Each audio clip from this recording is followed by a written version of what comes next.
Greetings, guys. This is Brian from NuTech Cleaning Systems and the ObserveX Consulting Group. We've started this series of building your business. Today we're going to do number 5 in our video series. We went through part 1, 2, 3, and 4, which like I say in every video, I really encourage you to go back and watch because these pieces are really going to start building for you in your mind and how you're going to piece this together. So in the beginning of this series, we talked about planning, setting goals. We talked a little bit about marketing. And in the last video, I told you we were going to get into sales and people understanding sales. We talked about how marketing drove sales. Without sales, we have no business. You have to have sales. So this is an area where people really struggle a lot.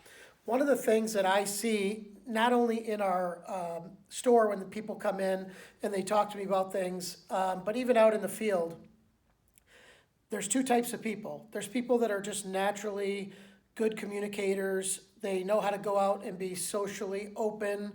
They're really good at just talking to people without even trying. And then there's everyone else that has the fear of sales. They feel like they're not a salesman. And one of the biggest misconceptions that group of people has is, and I hear it all the time, is, Brian, I'm not really a salesman. I don't add Scotch Guard because I don't know if I want to sell. I'm not really much of a salesman. And I'm always challenged by that because I've always known that every person born to this earth is a salesperson, whether they realize it or not. Let me tell you what I mean by that, because as you really let this sink into your brain, you realize that at some levels you are a salesman or a saleswoman. The difference is your level of confidence in yourself in communicating with people.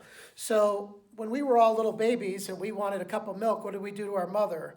We reached for it, pointed at it, and if we didn't get our way, what did we do? We cried until our parents gave us what we wanted, right? Well, in sales, we're trying to get our customers to move in a way, to be influenced in a way, to buy our products, to buy our services. And it's really no different. When you were a little child, you did things that kind of made you get your way. We've all heard the term spoiled brat, right? We've all had those moments where we wanted something in life and we tried to convince or manipulate, or whether it's our parents, whether it's someone that was getting something for us for a gift or what have you. We're all natural kind of born salespeople to try to get what we want. So if you really let that sink in a little bit and then try to develop a little bit of confidence in yourself, you'll find that it's actually really easy. Not too long ago, I had a customer who had me come out to meet with himself and his main manager. And his main thing, he gave me a list of things in his kind of consulting meeting that he really wanted to try to accomplish. And one of those things was they wanted more customers. They said, we do a great job at what we do. People like us. All those things are great. How do we get more business, though? And the response just fell right out of my mouth: make more friends. And he says, well, I don't know what you mean. And I said, well, think about this. Every cleaning, restoration company, maybe plumbers, maybe heating and cooling companies, whatever business you're in, you're probably better than you think at getting new customers, because if you didn't, you wouldn't even be in business asking the questions. So if you think about this, one of the biggest problems that companies have, we're great at getting the new customer. So we get the new customer, we clean their carpets, whatever we do. Then what happens is, so we're putting new customers into the bus. They're getting on board, they're on our bus. What we really are not good at, most companies are not good at, is keeping them on the bus. We call that customer retention, okay? So in other words, we got new people coming onto the bus, but at the same time, those same number of people are falling off the bus. Then they wonder why year after year they're still doing that same 250 or $500,000 or $1 million or $2 million, whatever they're doing. They reach that plateau where they've exhausted what they think they can do. And I tell people, if you make more friends, which is a term we use for customers, okay? When you make more friends, if I have 10 customers on this bus and I add 3 and 3 fall off the back, we're nowhere. But if we do good sales, which we're going to get into, we're going to add 3 customers. We might naturally have one or 2 fall off the bus because maybe they've moved out of state, maybe they got job transfer, who knows, right? So we want to add more people to our friend bus than are falling off.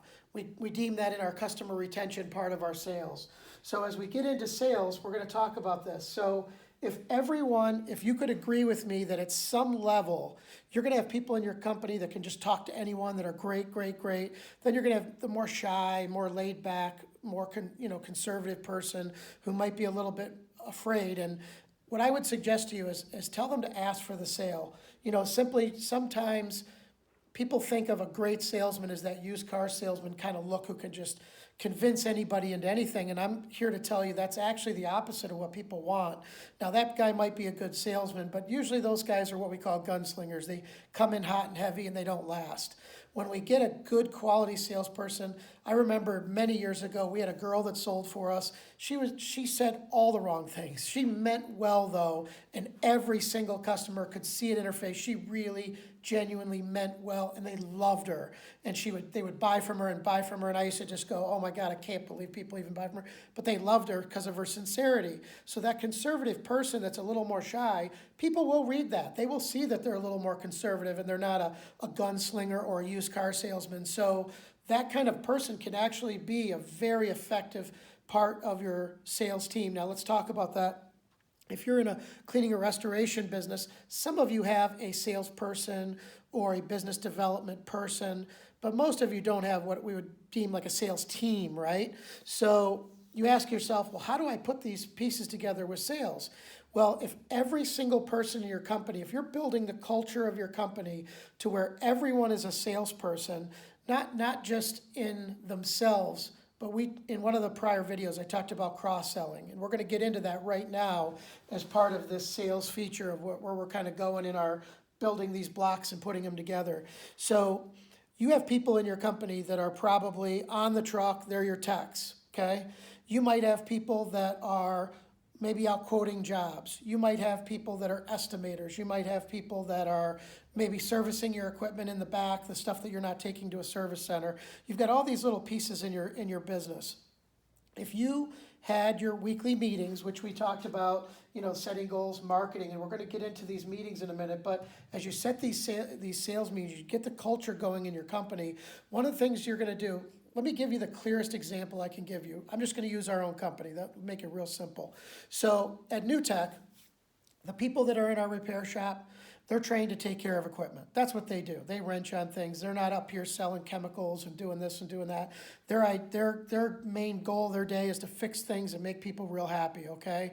But they are cross-trained to say, hey, I don't have that answer, because no one in your company is going to have all the answers. I don't have that answer, but maybe you should go up front and talk to Brian or talk to Carrie or talk to Nico or whoever. Those guys up front are really great with that technical information. They're trained they're cross-selling. You might not even realize it. They're cross-selling. They're cross-selling that our team up in the front is really good. And then when the girls up front, they don't know every little electronic question about a machine or how a direct drive wires to, the wiring harness, how it gets connected to the truck and this kind of stuff. So the girls are trained naturally not to try to know everything, simply to say, oh, talk to Dan in our service center, talk to Dave in our service center, talk to one of the guys in our service center. Those guys are sharp. They really know their stuff. The reality is they do, because we train them. So our company culture is to cross-sell each other. But what you don't realize is we're actually selling each other. We're actually selling our customer and teaching them in our culture that we do these things for their benefit, which is selling them, whether you realize it or not. People think of a sale as just going out, getting their money, and that's it. No, the sale is much bigger than that. My dad used to say, retail's in the details, and he's not just talking about retail sales. He is talking about the details of selling your business. Cross-selling is a detail of selling your overall business, okay? Now, when we talk about details, let's talk about when your service techs, which are really your salespeople, like you can sell them on the phone, you can book your appointments, maybe your salesperson booked that big commercial job, but that's only the beginning of the sale. People think, oh, cool, I landed it. We're doing this job. It's going to start next Thursday, and we're going to work all through the weekend. It's a big job. It's great. We sold it. Absolutely not. You did not. You got the lead in the door. You signed the job. So, yes, technically you've sold it, but that sale is far from over, and this is a big mistake that people make as part of their marketing and sales plan is thinking that just because we signed that flood job or signed that job, that sale is over. That's where the sales system starts. Okay, so now your guys show up at the job. Did they roll up to the job in the truck with some loud rock and roll music playing, maybe some heavy rap music? Did they have garbage all over their dashboards of their trucks? When they got out of the truck, did they stink like beer because they were drinking too much last night? You know, these are all details within that retail that you're selling right now. So John may have come in and sold the job and got it signed, but now your salespeople are showing up to do the work and to hopefully add more sales through good work and goodwill. It's hard to do that when you roll up with the music blaring, dirty shirts, you smell, you got crap all over your dashboard. You're wrecking the sale that John signed. So you haven't sold the job, you've taken a good job and you've already started to wreck it. So we come back to that bus where we got people on here. That person might get on, but they're gonna jump off as soon as this job's done. They're not staying. Trust me, they're not gonna stay. The sale starts when you sign the job. It starts to process, we call it production. You've heard me use the word production in some of the videos. The job starts to produce when we're there doing the work. We're putting on a good example. Are your technicians trained to tell that homeowner, oh, they're great, they're really good people. Oh yeah, the people, who'd you talk to in our office? Oh, you talked to Carrie, she's fantastic, super nice. What is that person doing? What is that technician doing? He's actually selling and training the customer that Carrie's in our office works great. Everything's great. You can trust them when they run your credit cards. They're really sending a subliminal message that says we're good, we're a good group. This is how we're pushing those pieces together that we talked about in the last video. So we've done our marketing, we've got our lead in, we've got our sale. Now we're there processing the work. If your guy comes into work, somebody had said to me just last week, I've got 6 employees, there's one I gotta fire. Every day he comes in, he's got a bad attitude. Well, if that guy with the bad attitude is on this particular job, even if you do have the clean dash and you didn't show up with the music blaring and no one did smell like beer from the night before, he's wrecked it anyway because you have the wrong attitude. Now we're coming back to that people, product, process, and planning, right? So you have to have the right people in place. You have to have all your details in place. Everything that they do on the job site, they're on, you've heard the term, you're on stage. You are literally on stage because everything you do in today's crazy world, anything that you guys do wrong can turn a customer from someone who thought you were great to no way I'd hire them again, just like that. So you did all this good work, you did good marketing, you did good planning, you did good meetings, and then you sent an idiot into the job who just train wrecked your whole job. No matter how good, people say to me all the time, oh, we bought the best truck mounts, we buy the best chemicals, we're the best carpet cleaners in town. We clean such good carpet. It doesn't make any difference. If the lady who owns that home does not trust your guys in her home, in her personal home, it's over. They're not calling you back. You're definitely watching them fall out of the back of the bus. So you spent, remember we talked about market energy, you spent all your market energy, you did all the right things, and there they go off the back of the bus. They're not gonna hire you again. So there's a lot of little pieces to being successful when it comes to sales. So the sale starts when you sign it. It starts to produce as you go in. You do a good job. You go out of the way to show your customer the work as you're finishing the job. You make sure all your ducks in a row. Every single thing that you would do to make a customer happy should be in your mindset. We call that company culture, which starts at the top with the owner. If the owner doesn't have good company culture, you could do all these things and it's a tough battle. But if you have a good owner and he's really making the efforts to build that culture, to build a better tomorrow for his workers, and you do see him buying good equipment, not the cheap garbage off the internet, the good stuff, and he's buying nice trucks, and he's putting $30,000 machines into them, and he's giving you all the tools to be excellent, then you kind of owe it to him to try to be excellent. Show up with the clean uniform, show up with the good attitude. I don't care that you were fighting with your wife last night. Leave that stuff at home. You really need to process the rest of this sale.